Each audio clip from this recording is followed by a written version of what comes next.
Yep, we got Texas A&M coming to Athens for the first time since they moved into the conference, and we're anticipating an unbelievable atmosphere. And Jimbo's got a dang good football team. When you watch them on tape, they've gotten better and better throughout the year. They've got as much talent as anybody in our conference. They've done a great job recruiting, and they've got a big challenge facing a quarterback like Kellen Mond, who is extremely versatile and athletic. For questions for Coach Smart, press *1, and we will begin with Chip Howard of KZNE. Coach, what's the first one or two things that jump out at you when you turn on the tape and start looking at A&M? First thing is the multiple formations and personnel groupings they use offensively. They have a lot of offense to defend. The athleticism on defense would be the biggest thing. Overall team speed, and they're very consistent special teams. You know, when it comes to special teams, you see all the starters on there. So, I mean, it's like you're playing in the SEC, and you go to turn the tape on, and you're like, oh gosh, these guys got really good players at every position, and you realize that you're going to be in for a war. How different is the offense compared to what you see week to week in the league? You know, it's different when you see the two-back runs. That's not a thing that everybody uses anymore. A lot of people create two-back runs with their tight end. These guys are really almost three-back runs because they've got the two-backs and the tight end they use. Outside of that, they got things they do. They move the pocket really well. I mean, Jimbo does a good job. He changes it up, keeps you off balance. Got a lot of passing game that they're able to run in a lot of situations. Thank you. Next, we'll go to Alex Byington of the Montgomery Advertiser. Yes, Kirby. I was just curious, take you back. I know you got a big game this weekend, but I want to take you back to the 2009 Iron Bowl and just kind of how that set up, especially that last drive. You know, your memories of it, and how do you feel like that set up that team's eventual run? I really don't remember much from that game. It's been so many games. I'm assuming you're talking about the drive to go down and score late, where they threw the pass in the flat. I mean, I was worried about the defense trying to find a way to stop them most of that game. I remember it being a wild atmosphere and a back and forth game, but I sure don't remember much else. I've seen stories written from the game that, you know, Nick kind of overruled a run on third down, wanting to kind of take a shot, and obviously called the pass, or, you know, they called the pass from it.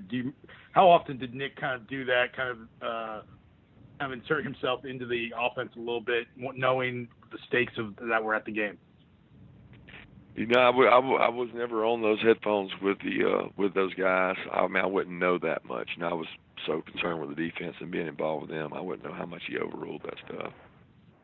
Okay, thanks, Kirby. Yeah.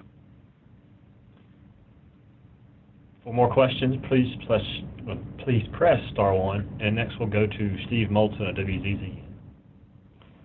Hey, Coach, how are you today? Hey, Steve, doing good. Your wide receiver core, if you could talk about their development and what you'd like to see more out of them moving forward, Coach.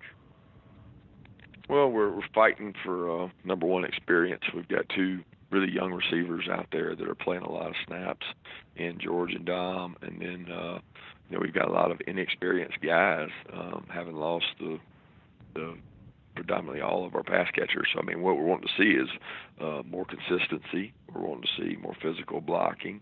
We're wanting to see some separation.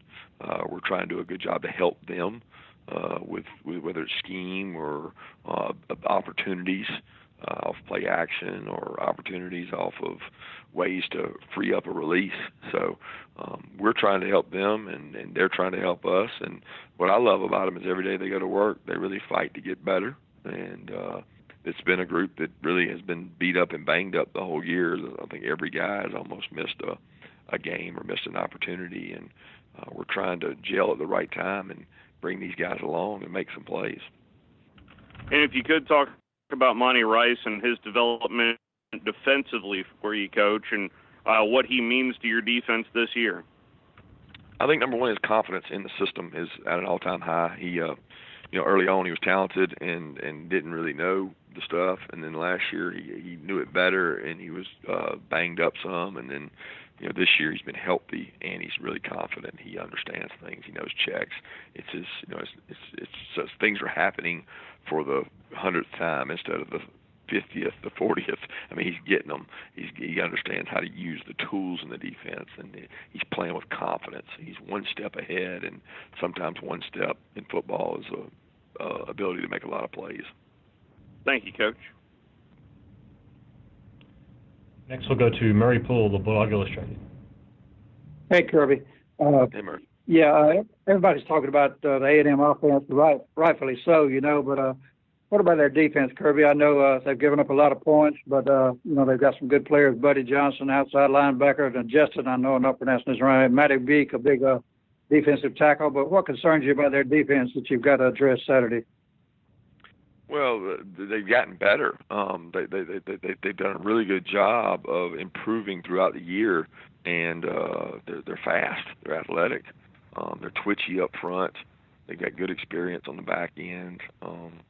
I can't say enough about the job the defense coordinator's done. He was at Notre Dame, and they've always created havoc and caused turnovers. So they create another tough matchup, which seems to be the norm in our conference. And I also know their punter's right at the top of the conference, and with Jake having a big game against Auburn, and especially the rain, if it comes in like it's forecast, that kicking game is going to be pretty big Saturday, isn't it? Absolutely. Kicking game will be very important. It always is, and that part doesn't change. Okay, thank you. Well, a follow-up from Chip Howard. Yeah, Kirby, you guys are coming off an emotional, really hard-fought rivalry kind of game. Have you seen any kind of hangover in practice this week going forward and preparing for this game? You don't really try to acknowledge those things. You challenge the leaders on the team to go out and work, and that's always the most important thing is the next game. They understand in the SEC that you have so many big rivalries and you have so many big games that you can't help but to have them back-to-back at times. And that's where the meat of our schedule fell, and we've known that for quite some time. So our kids are preparing hard. They got a lot of respect for Texas A&M. They got a great team, and we know the challenges that they present. So far they've been practicing really well.